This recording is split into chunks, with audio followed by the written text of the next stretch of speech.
கன்னி. ஓம் விக்னேஸ்வராய நமக. மம குலதேவதாமணியப்ப சுவாமியே நமக. பேரன்பு மிக்க 360 டிவி சேனல் நேயர்களுக்கு ஜோதிடர் எம் முத்துசாமியின் இனிய வணக்கங்கள். சூரியன் விரையாதிபதி, செவ்வாய் அட்டமாதிபதி. உங்களுக்கு இவர்கள் இருவரும் இணைந்து 4ஆம் இடத்திலே அமர காத்திருக்கிறார்கள்.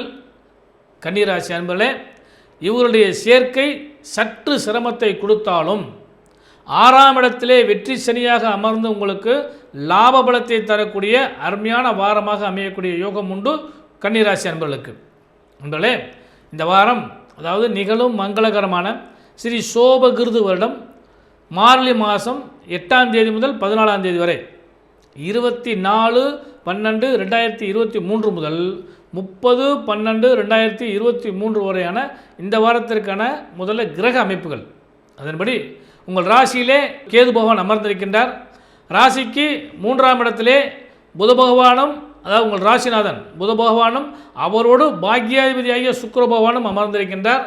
அவரோடு செவ்வாய் பகவான், அதாவது புதன்கிழமை வரை செவ்வாய் பகவான் அங்கே அமர்ந்திருப்பார்.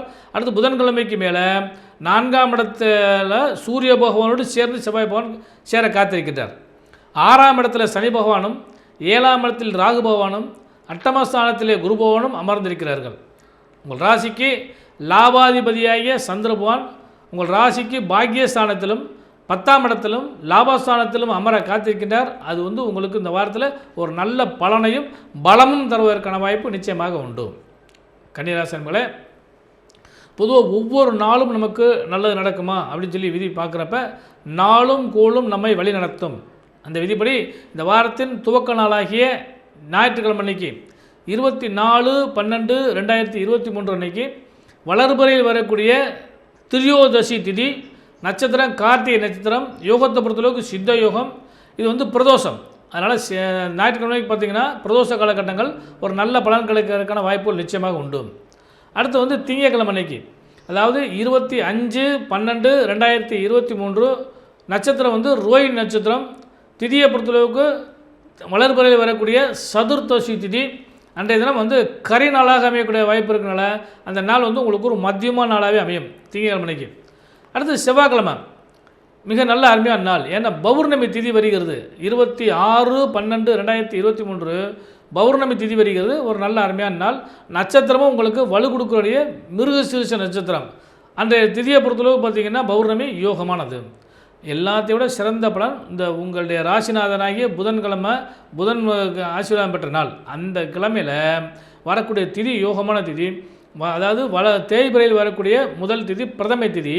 நட்சத்திரம் திருவாதிரை நட்சத்திரம். அன்றைய தினம் ஆருத்ரா தரிசனம்னு சொல்லக்கூடிய சிவபெருமானுடைய அனுகிரகம் பெற்ற நாள். அது மிக அற்புதமான நாள் புதன்கிழமை அன்னைக்கு. அடுத்து வியாழக்கிழமை அன்னைக்கு பார்த்திங்கன்னா பரசுராமருடைய ஜெயந்தி. அதாவது 28/12/2023 அன்று வியாழக்கிழமை அன்னைக்கு தேய்பிறையில் வரக்கூடிய துவிதியை திதி. நட்சத்திரத்தை பொறுத்தளவுக்கு புனர்பூச நட்சத்திரம். அன்று சுபமங்கள நாள். வியாழக்கிழமை அன்னைக்கு சுபமங்கள நாள். அன்று பரசுராமருடைய ஜெயந்தி. அடுத்து வெள்ளிக்கிழமை அன்றைக்கு ஒரு மத்தியமான நாள். ஏன்னா அன்றைக்கி மரண யோகம் வருகிறது. நட்சத்திரம் பூச நட்சத்திரம். தேய்பிறையில் வரக்கூடிய திருதியை திதி வருகிறது. அது ஒரு மத்தியமான நாளாக தான் அமைய காத்திருக்கிறது. அதை விட சிறப்பான நாள் சனிக்கிழமை அன்னைக்கு, இந்த வாரத்தின் இறுதி நாள். தேய்பிறையில் வரக்கூடிய சதுர்த்தி திதி. நட்சத்திரம் ஆயில்ய நட்சத்திரம். அதாவது லாபாதிபதி லாபஸ்தானத்தில் அமர்ந்திருக்கக்கூடிய ஒரு அருமையானது. அது உங்களுடைய புதனுடைய நட்சத்திரத்தில் அமர்றது இன்னும் விசேஷமானது. அதனால் அந்த சனிக்கிழமைக்கு பார்த்திங்கன்னா சங்கடகர சதுர்த்தி வேறு வருவதனால் அந்த நாள் உங்களுக்கு ஒரு அற்புதமான நாளாக அமைய காத்திருக்கிறது. அன்பர்களே, கன்னிராசி அன்பர்களே, பொருளாதாரத்தை பொறுத்தளவு பார்த்திங்கன்னா சுக்கிர பகவான், பொருளாதாரத்துக்கு அதிபதியான சுக்கிர பகவான், அவரே பாக்கியாதிபதி. அவர் உங்கள் ராசிநாதனாகிய புத பகவானுடைய இணைந்து 3ஆம் இடம் சொல்லக்கூடிய மறைவு ஸ்தானத்தில் அமர்ந்திருக்கிறார். மறைந்த புதன் நிறைந்த பலனை தருவார். அந்த யோகமும் தனஸ்தான பாக்கியமும் உங்களுக்கு நிச்சயமாக கிடைக்கும். தன பாக்கியம் பாக்கியஸ்தானத்தை பார்க்குறது இன்னும் சிறந்த நற்பலனை தரும். ஏன்னா அந்த இடத்துல தான் வாரத்தின் துவக்கத்தில் லாபாதிபதியும் அமர காத்திருக்கிறார். அதனால் இந்த வாரம் முழுவதுமே தன வாக்கு குடும்பம் பொருளாதாரம் சிறந்து விளங்கக்கூடிய அளவுக்கு யோகங்கள் உண்டு. இதுவரை வரக்கூடிய இந்த வராக்கடன்கள் எல்லாம் வந்து சேரக்கான வாய்ப்பு உண்டு. நீங்கள் வட்டி கட்டுறது அல்லது கடன் சம்மந்தப்பட்ட பிரச்சனையில் மாட்டி முழிக்கிறது இதெல்லாம் வந்து இந்த காலகட்டங்களில் கொஞ்சம் ரிலீஃப் ஆகிறதுக்கான வாய்ப்பு உங்களுக்கு கிடைக்கும். அதனால் பொருளாதாரம் இந்த வாரம் வந்து உங்களுக்கு சிறப்பான பலனை தரக்கூடிய வாய்ப்பு நிச்சயமாக உண்டு. அடுத்தபடியாக தொழில் வியாபாரம். தொழில் வியாபாரத்தை பொறுத்தளவு பார்த்திங்கன்னா புதன் வந்து 3ஆம் இடத்துல மறைஞ்சு உட்கார்ந்துருந்தாலுமே சுக்கிரனோடு சேர்ந்து உட்கார்ந்துருக்கல இது வந்து உங்களுக்கு தர்ம கர்மாதிபதி யோகம்னு சொல்லுவோம். அந்த யோகத்தினால் தொழில் வியாபாரம் இந்த வட்டம் நல்ல பலனை கிடைக்கிறதுக்கான வாய்ப்பு உண்டு. இருந்த போதிலும் வந்து புது முயற்சியை மட்டும் சற்று ஒத்தி வைத்து இருக்கிறது நல்லபடியாக நடந்தால் போதும் அப்படிங்கிற மாதிரி கொண்டு போனீங்கன்னா இந்த வாரம் வந்து ஒரு நல்ல பலன் கிடைப்பதற்கான வாய்ப்பு தொழில் வியாபாரம் செய்கிறவங்களுக்கு நிச்சயமாக உண்டு. அடுத்து வந்து உத்தியோகஸ்தர்களுக்கு இதுதான் முக்கியமான விஷயம். இந்த உத்தியோகஸ்தர்களுக்கு இந்த வாரத்தை பொறுத்தளவுக்கு ஒரு நல்ல அருமையான வாரம் தான். ஆனால் கொஞ்சம் பொறுமையும் அமைதியும் காப்பது நல்லது. ஏன்னா அட்டமாதிபதி ப்ளஸ் அவர் விரையாதிபதியும் சேர்ந்து 4ஆம் இடத்துல உட்கார்ந்தனால மனமானது வந்து கொஞ்சம் அலைபாய்ந்த மனதாக மாறக்கூடிய வாய்ப்பு உண்டு. அதில் அந்த உத்தியோகம் செய்யக்கூடியவங்க தொழிலில் வந்து கொஞ்சம் கவனமாக இருங்க, வேலையில் கொஞ்சம் கவனமாக இருங்க. ஏன்னா மேலதிகாரிகளால் சிறு சிறு தொல்லைகள் ஏற்படுவதற்கான வாய்ப்பு உண்டு. உங்களுக்கு கீழ் பணிபுரியக்கூடியவங்க வந்து கொஞ்சம் ஒத்துழைக்க மாட்டாங்க. அதனால் உங்களுடைய பொறுப்பு கொஞ்சம் இந்த வாரம் ஜாஸ்தியாகும். கொஞ்சம் கவனமாக செயல்பட்டீங்கன்னா உத்தியோகஸ்தர்களுக்கு ஒரு சிறந்த நற்பலன்கள் கிடைப்பதற்கான வாய்ப்பு நிச்சயமாக உண்டு. அடுத்து உடல் ஆரோக்கியத்தை பொறுத்தளவுக்கு 6ஆம் இடத்து அதிபதி 6ஆம் இடத்துலேயே அமர்ந்திருக்க காரணத்தினால இந்த உடல் ரீதியான கொஞ்சம் கவனமாக இருந்துங்க.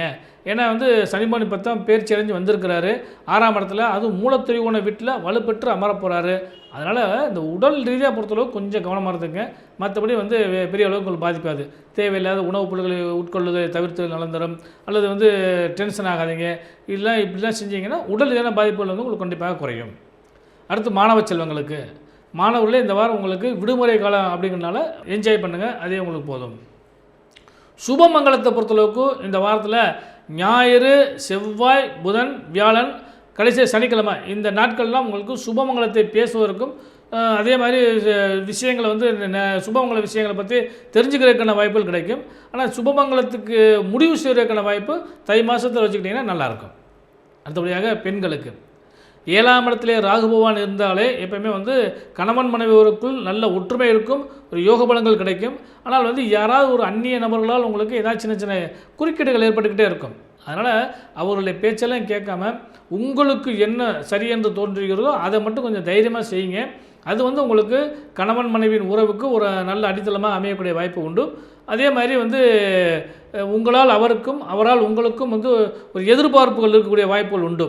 அந்த எதிர்பார்ப்புகளும் இந்த வாரம் உங்களுக்கு பூர்த்தியாகக்கூடிய அளவுக்கு யோகங்கள் உண்டு. அதே மாதிரி சுப செய்திகளை எதிர்பார்த்துருக்கக்கூடிய பெண்களுக்கு வந்து சுப யோகங்கள் இந்த வாரம் நிச்சயமாக கிடைக்கிறதுக்கு வாய்ப்பு உண்டு. அதே போல் வந்து மங்களத்தை எதிர்பார்த்துருக்கக்கூடிய பெண்களுக்கும் ஒரு நல்ல மங்களங்கள் கிடைக்கிறதுக்கு வாய்ப்பு உண்டு. புத்திரபாக்கியத்தை பொறுத்தளவுக்கு இந்த வாரம் வந்து கொஞ்சம் டிலே ஆகிறதுக்கான வாய்ப்பு உண்டு. ஆனால் யோக பலன்கள் நிச்சயமாக நல்லபடியாக கிடைக்கிறதுக்கான வாய்ப்பு உண்டு. இந்த வாரத்தில் இறைவனை வழிபாடு செய்யுங்க, சிறந்த யோக பலன்களை நிச்சயமாக அடைவீர்கள். ஜோதிடரின் இனிய நல்வாழ்த்துக்கள்.